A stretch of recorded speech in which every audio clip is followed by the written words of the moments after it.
contestar la pregunta, ¿se pierde o no se pierde la salvación?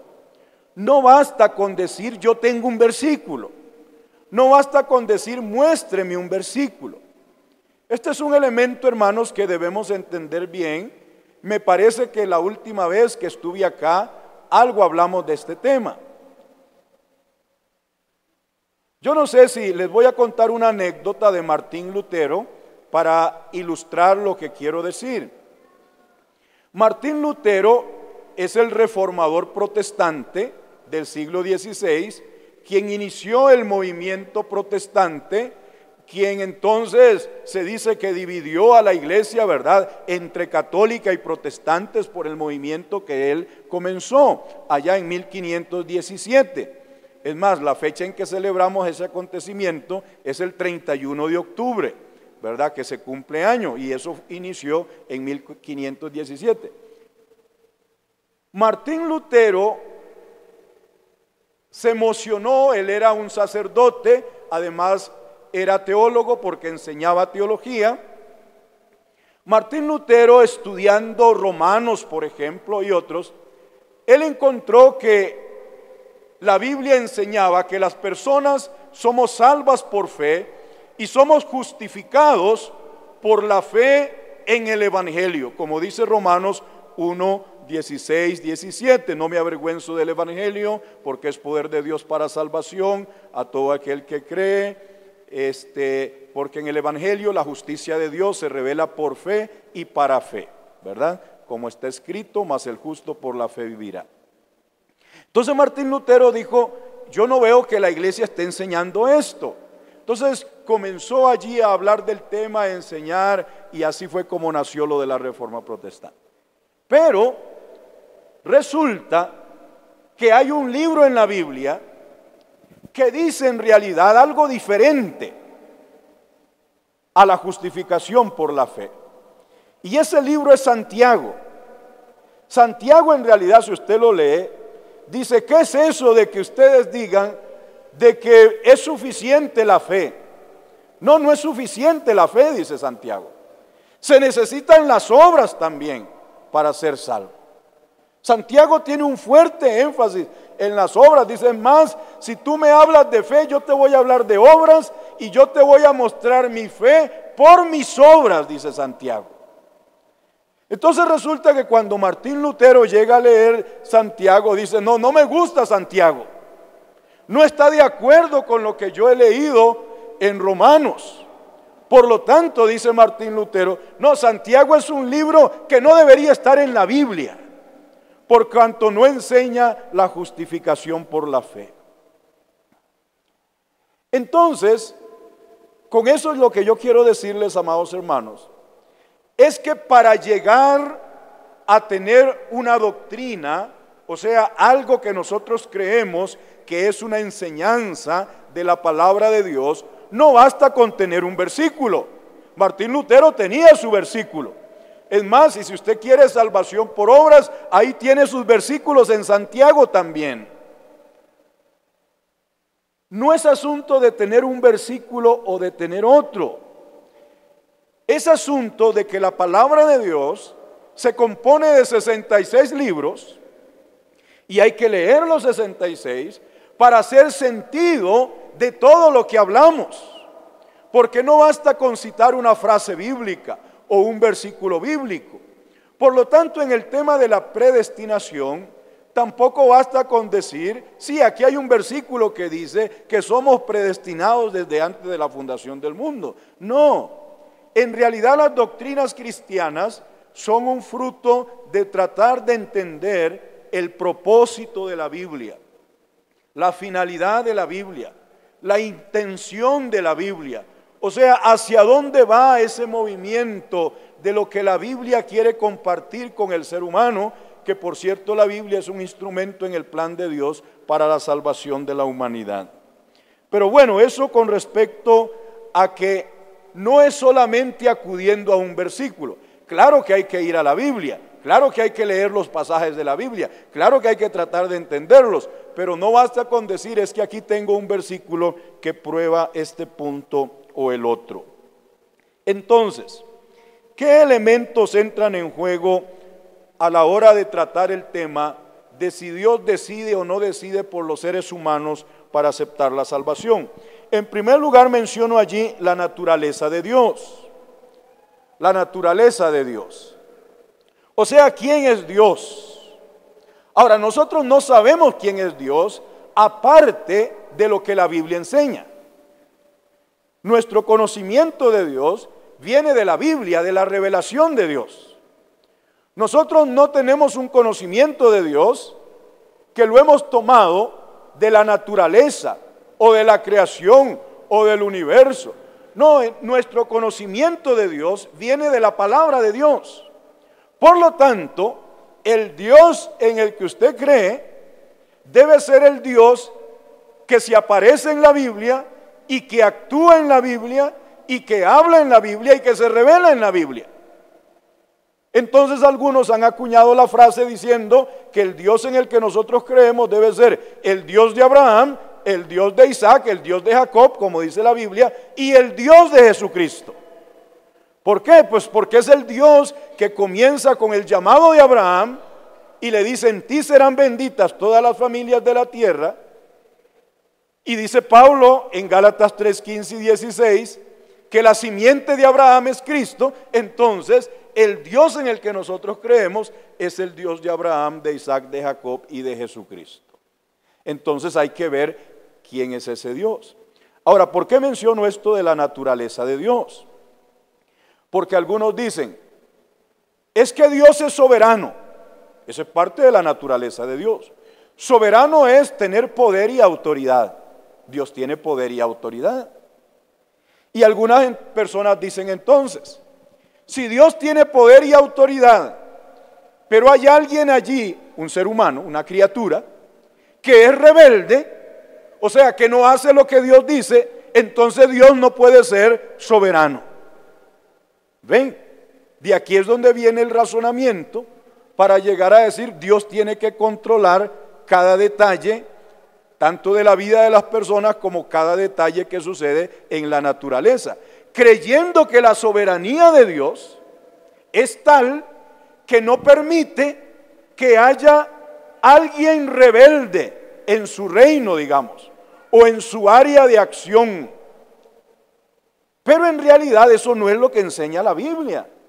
La Biblia enseña, inclusive nosotros creemos que desde Satanás es un rebelde, ángeles rebeldes, y hasta los seres humanos son también o somos personas rebeldes para con Dios. Entonces, el asunto de la soberanía de Dios, nosotros creemos que Dios desde luego como creador y es todopoderoso y Dios tiene toda la autoridad, etc. Nosotros creemos que Dios soberanamente se ha limitado. O sea, Él voluntariamente ha dicho, voy a crear a estas criaturas, Adán y Eva, y les dijo, de todo árbol pueden comer, de este no. Y esas personas desobedecieron a Dios, lo cual entonces no es lo que Dios está haciendo, porque entonces sería algo así como decir, voy a crear a Adán y Eva, les voy a decir que no coman de este árbol, pero luego los voy yo mismo a hacer que coman del árbol. O sea, eso no puede ser, no suena a la narración bíblica, a eso me refiero. Entonces, la naturaleza de Dios es un tema que hay que pensarlo muy bien. La naturaleza del propósito de Dios, el propósito de Dios. ¿Qué sería lo que Dios estaba pensando antes de la creación del mundo, antes de la creación de los seres humanos? ¿Qué sería lo que Dios estaba pensando? Ahora vean qué pregunta es esa, porque yo no creo que haya un versículo que nos diga esto era exactamente lo que Dios estaba pensando. Pero, por eso digo, nosotros que hemos leído la Biblia, nosotros que tenemos algún conocimiento de la Biblia, debemos de saber que la Biblia dice, Dios es amor, dice la Biblia. Dios es amor. Por la narración bíblica entendemos que hay un Padre, un Hijo y un Espíritu Santo, como se ha cantado en esta mañana. Creemos en un Padre, en un Hijo y en un Espíritu Santo. Pero eso lo sabemos por la narración bíblica, que el Padre envía al Hijo y que luego el Padre y el Hijo envían al Espíritu Santo. Dios es amor. Y encontramos en la Biblia que dice que Dios ama a la humanidad y que Dios quiere tener una relación íntima con la humanidad, Dios como Padre y nosotros como hijos. Entonces yo voy a decir que lo que Dios estaba pensando antes de la creación del mundo es crear tanto el universo físico material como crear personas a imagen de Él, a imagen de Dios. Personas con las cuales Dios pudiera tener una relación de amor que se pareciera un poco a la relación de amor que Dios es, porque Dios es amor. Entonces, el amor es la comunión de seres inteligentes como nosotros, porque Dios nos ha creado inteligentes, de seres racionales como nosotros, porque Dios nos ha creado racionales, de seres afectivos como nosotros, porque nosotros tenemos todo sentimiento, toda un área relacional de necesidad de amor y de dar amor. Entonces, como que Dios tiene el propósito de que nosotros los seres humanos y Él vivamos en una comunidad de amor. Pero si los seres humanos no somos seres libres para escoger y para dar amor y rechazarlo, entonces, ¿qué clase de comunión es esa? ¿Qué clase de amor es ese? ¿O qué clase de relación es esa? Ahora que digo esto, me acuerdo de una película, no sé si ustedes ven televisión o algo así, pero hay una película por ahí que se llama Stepford Wives. Se han hecho como 2 películas de eso ya, una es más reciente. Creo que en la última actúa esta señora Nicole Kidman, que es famosa ella como actriz. Esta es la historia de que en un pueblo, en un lugar, un suburbio de Estados Unidos, vive una comunidad como de personas, matrimonios perfectos. Y llega a vivir allí una pareja nueva, ¿verdad? Una pareja nueva.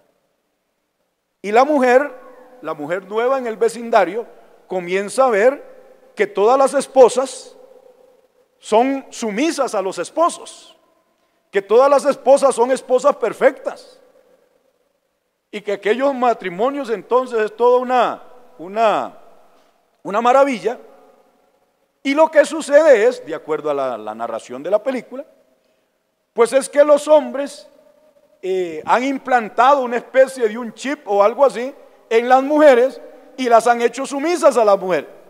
Entonces las mujeres son como robots en realidad en esa relación, pero es un vecindario donde todo es una maravilla. Imagínense que cuando nosotros decimos es Dios quien decide por los seres humanos, entonces en realidad estamos hablando pues de que los seres humanos somos como autómatas, somos como robots, etcétera. Por ahí va la idea. Que hay que tener cuidado con eso. La naturaleza del propósito de Dios. La naturaleza humana. ¿Quiénes somos nosotros los seres humanos? ¿Quiénes somos nosotros? Claro, déjenme decirles que lo más fácil para el ser humano es que le digan, vea, usted ya es salvo. Usted ya es salvo y usted ya es un hijo de Dios. Y Dios entonces con su poder le ha dado un nuevo corazón y de aquí para adelante entonces usted va directito al cielo. Ese tipo de idea no es para este ser humano que somos nosotros. No es. O sea, así no es la naturaleza humana. Así no se bendice al ser humano, es lo que quiero decir. Así no se bendice al ser humano. A ninguna persona que se le dé las cosas así es una bendición. Hay algo, o sea, Dios nos ha creado a nosotros como seres humanos en formación. Yo no sé qué piensa usted de la naturaleza humana, pero yo le estoy dando lo que yo veo. Dios nos ha creado a nosotros en formación. Por eso nacemos como niños. Y por eso físicamente tiene que haber un desarrollo, porque el ser humano tiene que desarrollarse físicamente, pero tiene que desarrollarse mentalmente, emocionalmente, espiritualmente. El ser humano tiene que aprender un montón de cosas porque nadie nace aprendido. Y el ser humano aprende en el contexto de la vida, no aprende solo, no aprende en su cuarto aislado, no, aprende en esa sociedad que es la familia, el núcleo familiar donde uno vive. Y el ser humano se desarrolla en esa interacción que todos nosotros hemos vivido, incluyendo las cosas difíciles, hasta incluyendo las cosas tristes, las cosas que nos duelen, como las alegrías, etcétera, etcétera. Pero, es más, ninguno de nosotros debería sentirse como que ya es lo que debe de ser. En realidad el ser humano siempre está en progreso, siempre está en crecimiento, siempre está en desarrollo. Eso no es un invento mío, yo creo que eso yo lo veo en el ser humano. Creo que ese es el propósito de Dios. Entonces Dios lo que está con el ser humano, Dios lo que está es desarrollando seres humanos. Es más, la Biblia dice que el cristiano ha sido salvado para que llegue a tener la imagen de Cristo en su vida. Eso dice, que Cristo es nuestra meta, dice, hasta que Cristo sea formado en nosotros. Y eso es lo que dice Filipenses 1:6, que dice, el que comenzó en vosotros la buena obra, la perfeccionará. O sea, en la vida humana todo es dinamismo, todo requiere tiempo, todo requiere progreso, todo requiere transformación. Ahora, y todos sabemos que la vida humana no es una línea ascendente. No, ojalá todo fuera una línea ascendente. El ser humano en su vida puede ir o hacia adelante o hacia atrás. Así somos los seres humanos. Podemos ir hacia adelante y hacia atrás. Y así es en la vida cristiana también. Podemos ir hacia adelante o hacia atrás. Porque esa es la vida que vivimos. Y la vida cristiana no es otra cosa que vivir nuestra vida, desde luego, como hijos de Dios. La naturaleza del pecado es otra cosa que debemos de pensar. ¿Qué fue el pecado de Adán? ¿Cómo el pecado de Adán nos afecta a nosotros? Pero, en fin, ¿cómo ha cambiado el pecado la condición de vida de nosotros, nuestra relación con Dios, etcétera, etcétera? Vamos a repasar eso en un ratito. Solo quería mencionar estos puntos, mejor no desarrollo mucho. La naturaleza de la salvación y del propósito de Dios, creo que ya dije algo. Y la naturaleza de la Biblia también, porque depende cómo leemos la Biblia, así podemos llegar a una u otra conclusión. Bueno, ahora sí entonces, podemos irnos al principio de la presentación que tenemos allí, para irles presentando estos mismos elementos, tal y como los dice el hermano Erickson, pero también diciéndoles lo que yo creo que debería ser. Pasemos a la segunda. En su libro, dice Erickson, aquí nos preocupa el tema únicamente de si algunos han sido escogidos por Dios para ser receptores especiales de su gracia. Ser receptores especiales de su gracia es decir, recibir la salvación. Eso es lo que él quiere decir. Ese es el tema, dice, al que yo quiero presentarles mi punto de vista, dice Erickson. El tema de si Dios escoge a algunos para salvación. Ahora, yo estoy presuponiendo lo que dije anoche, porque escoger en términos de Erickson es en los términos de San Agustín. Escoger es que el ser humano no tiene la capacidad de escoger y por lo tanto Dios transforma milagrosamente al ser humano a través de la regeneración, y luego de que lo ha regenerado, entonces la persona ya cree en Dios y ya decide seguir a Dios, la persona cuando ha sido regenerada primero por Dios. Ese es el sentido de acá y eso lo estoy presuponiendo, digo, en este punto. Entonces dice Erickson, la elección en la Biblia debemos de reconocer que por lo menos hay tres tipos de elección, dice él. En primer lugar está la elección de Israel, Claro, Dios escoge a Israel, Dios llama a Abraham, Dios forma un pueblo de Abraham y Dios escoge a Israel. Pero eso no es escoger para salvación. Dios no escoge a Israel para salvación en el sentido, voy a salvar a Israel y no voy a salvar a los cananitas, o no voy a salvar a los asirios, no voy a salvar a los hititas o a los babilonios, cualquier otro pueblo que existiera en ese tiempo.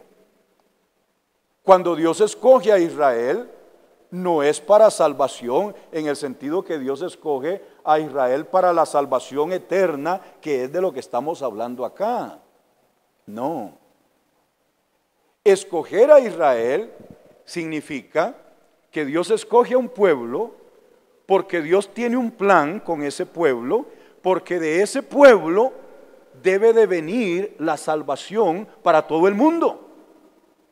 Por eso le dice a Abraham, en ti serán benditas todas las familias de la tierra. Aquí estoy en Génesis 12, es en ti serán benditas todas las familias de la tierra.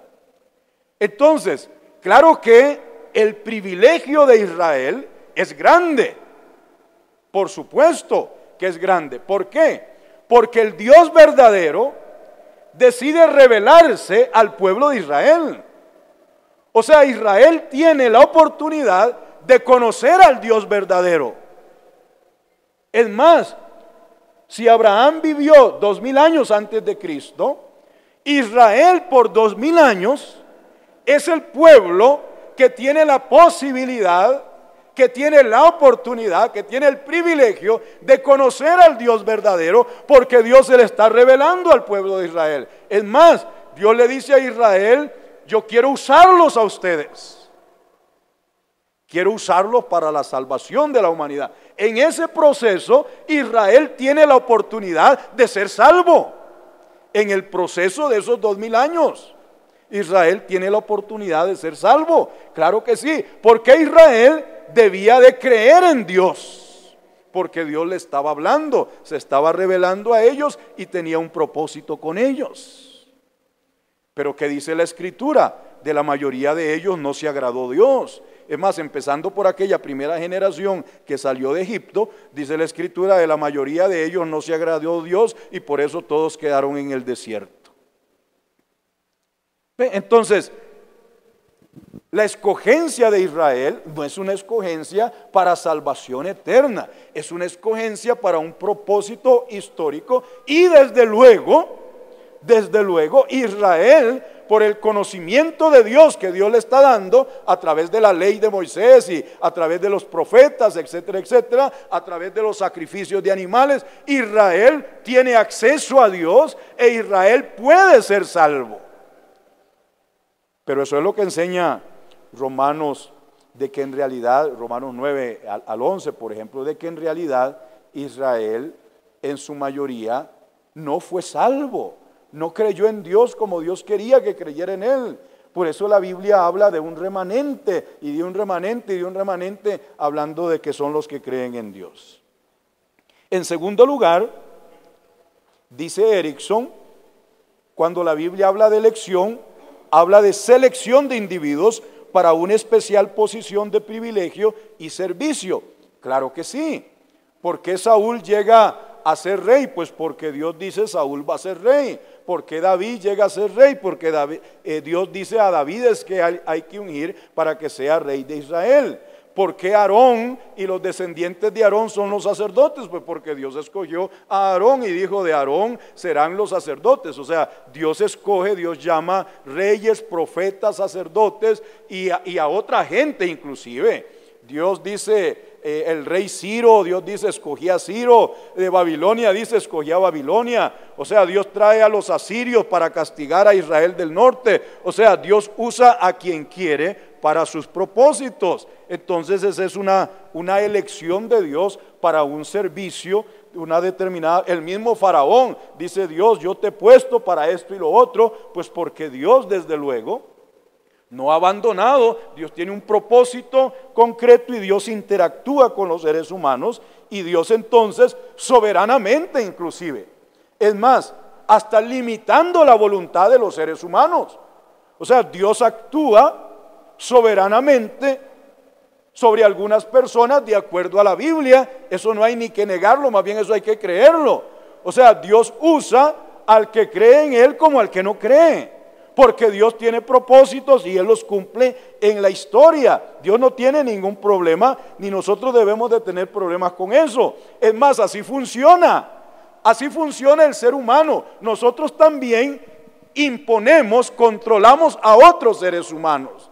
Nosotros también en la sociedad, nosotros sabiendo que el ser humano es libre y que el ser humano puede hacer lo que quiere, en realidad la sociedad se organiza porque hay que limitar la libertad de los seres humanos, porque si no se desbocan. Por eso hay cárceles, porque hay que limitar la libertad de las personas que han cometido algún delito. Es la idea por donde comienza el tema de la cárcel. Pero si usted piensa en sus niños, usted está limitando a sus niños, usted está dirigiendo a sus niños, usted está mandando a sus niños, y no solo niños, a los adolescentes también, y a los hijos jóvenes que usted tiene en su casa, mándelos, porque para eso están allí, para que usted como padre los mande también. Yo digo eso porque tengo una hija por allá que tengo que mandar, entonces mejor hay que curarse en salud, dice el dicho. No, claro, o sea que la vida humana, aunque somos libres, amados hermanos, claro que hasta en nuestro diario vivir, claro que hay una restricción, y claro que a veces hay que decirle a la persona, vea, aunque usted no quiera lo hace. Es más, esto ocurre en los trabajos, ¿no es cierto? ¿Qué es eso? Pues es trabajar, amados hermanos, es trabajar. Yo había una persona que tenía en el seminario de CEPA, porque yo soy el director, ¿verdad? Entonces una persona ya y no quería hacer lo que yo le decía. Entonces tuve que decirle, vea, a mí me llaman director, a mí me llaman director de aquí, y aunque usted piense diferente, yo pienso esto. ¿Qué hago yo como director haciendo lo que la otra persona dice que debemos hacer? Porque si voy a hacer lo que ella dice, mejor la ponemos a ella de directora. ¿Me entiende? O sea, llega un momento en que en un trabajo, y yo sé que a usted como trabajador, si usted no es el jefe, etcétera, vea, hagamos esto porque hay que hacerlo. No, yo no pienso que debemos hacerlo, no es lo mejor. Bueno, no será lo mejor, pero alguien tiene que decidir y aquí hay que hacerlo. O sea, quiera uno o no, hay que hacerlo. Otro dirá, no, yo no quiero ir a trabajar. Bueno, si no quiere venir a trabajar, este es el horario que tenemos aquí. O sea que cuando yo digo que Dios interviene en los asuntos de los seres humanos, no crean que estamos diciendo gran cosa, estamos diciendo lo que es parte de la vida. Nosotros mismos intervenimos en la libertad de los demás, quitando libertad en un determinado momento, y eso es lo que Dios también hace. Pero es muy diferente decir que Dios controla todo lo que nosotros hacemos, todo lo que nosotros decidimos, y que no podemos decidir nada en contra de Dios, etcétera, etcétera. Ve, es un camino bien grande, es algo muy grande de diferencia lo que hay aquí. Y dice Erickson que por supuesto, dice él, esta es su frase, Dios escoge para salvación, en el sentido que venimos explicando. Ahora, yo no creo eso y lo vamos a ver más adelante. Es necesario examinar, dice Erickson, con detenimiento el vocabulario de la predestinación en la Biblia. Claro que sí, hay que estudiarlo. Él por ahí hace un estudio del griego y algo del hebreo, dice. Yo no voy a meter eso aquí, entonces lo voy a saltar, pero claro que hay que estudiar para ver, bueno, la palabra predestinación, ¿qué significa? La palabra elección, ¿qué significa? Pero en realidad no hay mucho que estudiar, porque elegir es elegir. O sea, en español elegir es igual que en griego elegir. O sea, pues elegir algo de varias cosas que hay allí. Y predestinar, pues es destinar en anticipado. Entonces tampoco hay gran cosa que investigar a nivel de términos, pero claro que vale la pena saber bien los términos que estamos usando. Dice Erickson sobre la doctrina del pecado. Y luego de hablar del pecado vamos a hacer nuestro pequeño receso. Lógicamente, anterior a la enseñanza de la Biblia de que Dios ha escogido especialmente a algunos para vida eterna, está su imagen vívida de que los humanos están perdidos, ciegos e incapaces de responder con fe a la oportunidad de salvación. Anoche lo dije, Erickson y San Agustín creen que porque el ser humano nace pecador y es pecador, el ser humano no puede aceptar la oferta de salvación de Dios a menos que Dios regenere a la persona. Y esto se debe por este concepto de pecado de ellos. Y los pasajes a que nos remite Erickson es a Romanos 3, Romanos 1, 18 al 23, que también habla del pecado, 2 Corintios 4, 3 al 4, y también nos menciona Mateo 13. Ahora, si gustan vamos a Romanos 3, ustedes que andan la Biblia ahí para que no digan que no leímos la Biblia en esta charla. Vamos a Romanos 3, no podemos ver todos los pasajes desde luego, ¿verdad? Por asuntos de tiempo, pero por lo menos leamos Romanos 3, que yo no sé si usted sabe, pero el apóstol Pablo de Romanos 1, 18 hasta el capítulo 3 está demostrando que todos nosotros somos pecadores, que toda la humanidad es pecadora, tanto judíos como gentiles. Entonces, situémonos allí en Romanos 3. ¿Cuál es entonces la ventaja del judío? ¿O cuál el beneficio de la circuncisión? Grande en todo sentido. En primer lugar, porque a ellos, a los judíos, les han sido confiados los oráculos, la palabra de Dios. Era lo que yo les comentaba. El pueblo de Israel tenía el gran privilegio de que Dios se revelaba a ellos y ellos pudieron ir hasta escribiendo parte de la revelación de Dios. Entonces, ¿qué? Si algunos fueron infieles, incrédulos, algunos de Israel, ¿acaso su infidelidad, o sea, su incredulidad, anulará la fidelidad de Dios? De ningún modo. O sea, que haya gente de Israel que no haya creído en Dios, eso no cambia en nada el propósito de Dios. Antes bien, sea hallado Dios veraz, aunque todo hombre sea hallado mentiroso, como está escrito, para que seas justificado en tus palabras y venzas cuando seas juzgado. Pero si nuestra injusticia, o sea, el pecado de toda la humanidad, hace resaltar la justicia de Dios, ¿qué diremos? ¿Acaso es injusto el Dios que expresa su ira? Habla en términos humanos, dice. De ningún modo, pues de otra manera, ¿cómo juzgaría Dios al mundo? Pero si por mi mentira la verdad de Dios abundó para su gloria, ¿por qué también soy yo aún juzgado como pecador? ¿Y por qué no decir como se nos calumnia y como algunos afirman que nosotros decimos hagamos el mal para que venga el bien? La condenación de los tales es justa. Ahora, nosotros le estamos entrando a este pasaje directo al capítulo 3, el argumento viene desde el capítulo 2.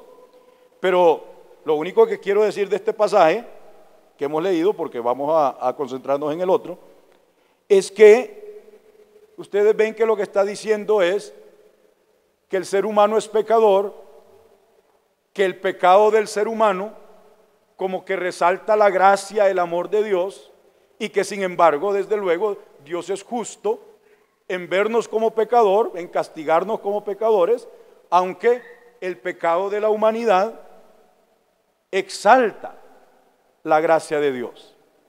Eso es, por eso dice, haremos males para que vengan bienes. Entonces dice, estoy hablando como humano. No, dice. Ese argumento está más adelante cuando dice, cuando el pecado abundó, sobreabundó la gracia. ¿Ve? ¿Por qué? Porque no importa qué tan grave sea el pecado humano, la gracia de Dios siempre será más grande. ¿Ven? Qué mensaje más lindo. Pasemos al versículo 9, que es donde Pablo concluye su argumento. Entonces, ¿qué? ¿Somos nosotros mejores que ellos? Se refiere a judíos y gentiles. De ninguna manera, dice. Porque ya hemos denunciado que tanto judíos como griegos están todos bajo pecado. Como está escrito, no hay justo ni aun uno. No hay quien entienda. No hay quien busque a Dios. Todos se han desviado. A unas se hicieron inútiles. No hay quien haga lo bueno. No hay ni siquiera uno. Sepulcro abierto es su garganta. Engañan de continuo con su lengua. Veneno de serpientes hay bajo sus labios. Llena está su boca de maldición y amargura. Sus pies son veloces para derramar sangre. Destrucción y miseria hay en sus caminos. Y la senda de paz no han conocido. No hay temor de Dios delante de sus obras. Así es como el apóstol Pablo concluye diciendo: todos somos pecadores y estamos destituidos de la gloria de Dios. Ahora, en ese todos está el pueblo de Israel también, el pueblo elegido de Dios, de que veníamos hablando. No hay diferencia entre judío y gentil. Todos, aparte de Cristo, todos somos estos. Entonces, ¿qué es lo que representa este cuadro? Erickson y San Agustín dicen, este cuadro dice que el ser humano está muerto, como dice Efesios 2. Entonces ellos toman literal lo de Efesios 2, que dice, muertos en delitos y pecados. Entonces dicen, si el ser humano está muerto, Dios tiene primero que resucitarlo para que el ser humano pueda creer en Dios.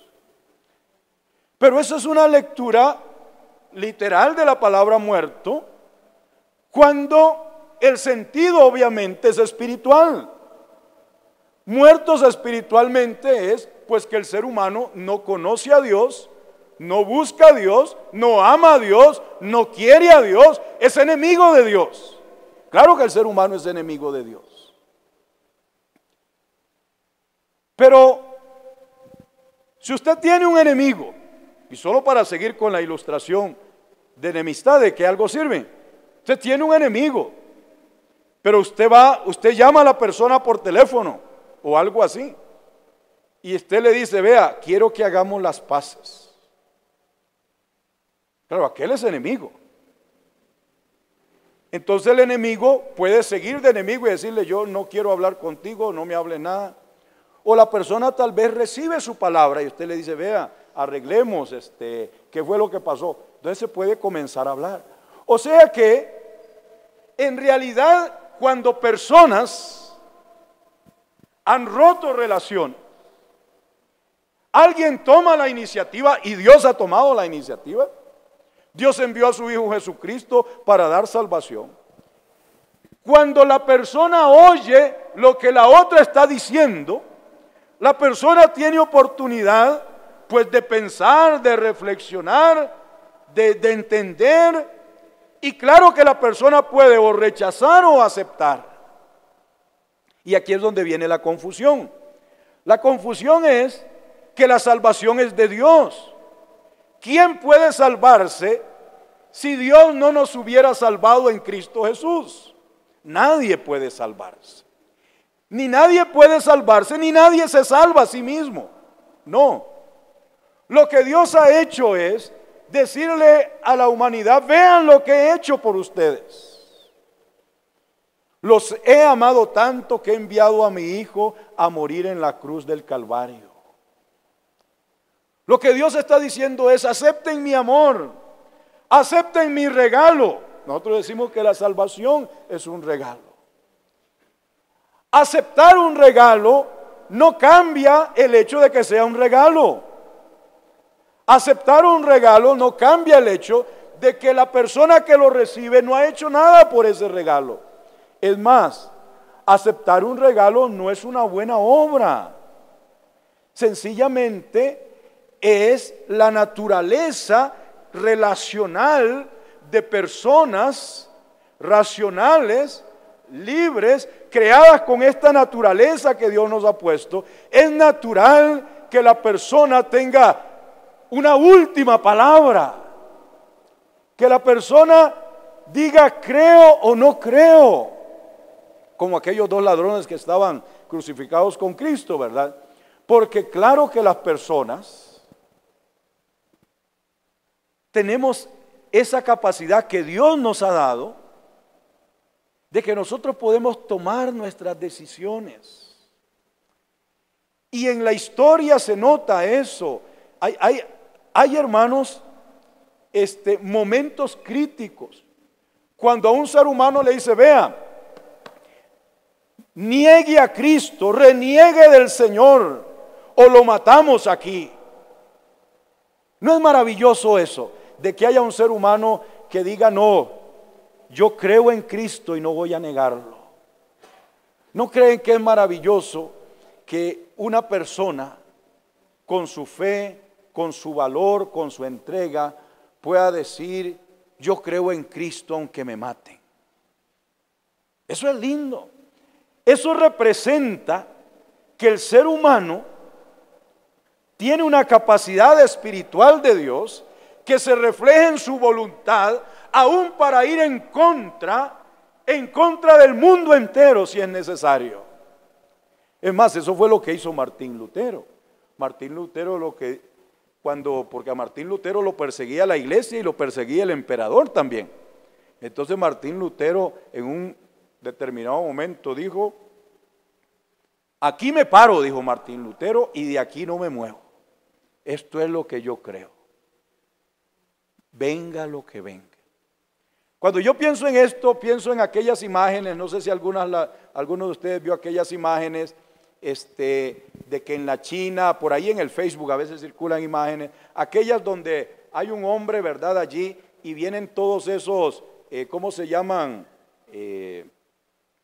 No tractores, sino lo de guerra, los tanques de guerra, una fila de tanques de guerra contra la persona protestando allí, y vienen y él no se mueve, porque tiene una convicción. O sea, aquí puede venirse lo que se venga, pero esto es lo que yo decido hacer porque creo en esto.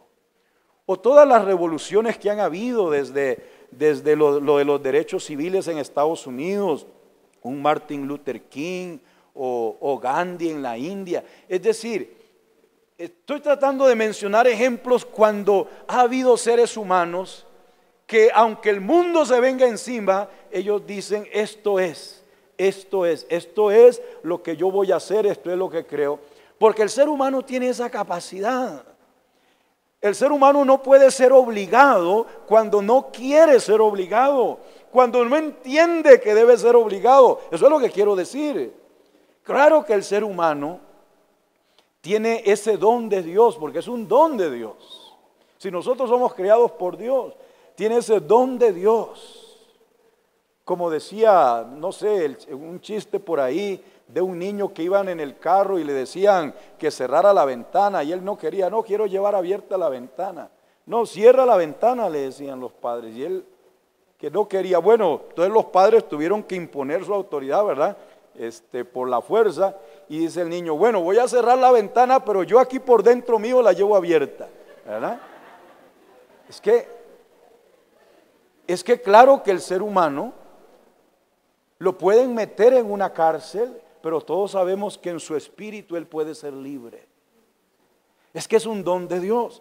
Entonces, yo creo que hay una confusión aquí en creer que si decimos que la persona puede aceptar a Cristo o no aceptarlo, como que le estamos robando a Dios algo. No, no le estamos robando nada a Dios, porque desde un principio el plan de Dios es que los seres humanos fuéramos eso, seres humanos. Y ser una persona humana es ser un ser único, irrepetible, un ser libre que puede plantarse ante otro, inclusive los hijos. Ustedes se han dado cuenta que los hijos en cierto determinado momento, ahora desde más pequeños, ¿verdad? Porque como van cambiando todas las cosas, pero a veces hay hijos que manifiestan precisamente su voluntad firme en contra de los padres a veces, desde muy temprana edad. Y uno dice, ¿de dónde saca este muchacho esas cosas, verdad? Si antes me decía hacía todo y de pronto sale algo allí. Es que el ser humano es para eso, porque el ser humano es para que sea él, para que sea ella, una persona única que puede decidir cosas sobre su vida. Porque alguien que no puede decidir cosas sobre su vida no es el ser humano que Dios ha creado. No, tenga usted hijos de 40 años en su casa que no salen de su casa porque no pueden hacer nada ni decidir nada. Entonces usted va a estar preocupado más bien, diciendo que ¿qué pasó aquí? Este es un problema, ¿me entiende? Porque es la naturaleza humana. Bueno, voy a hacer aquí una pausa.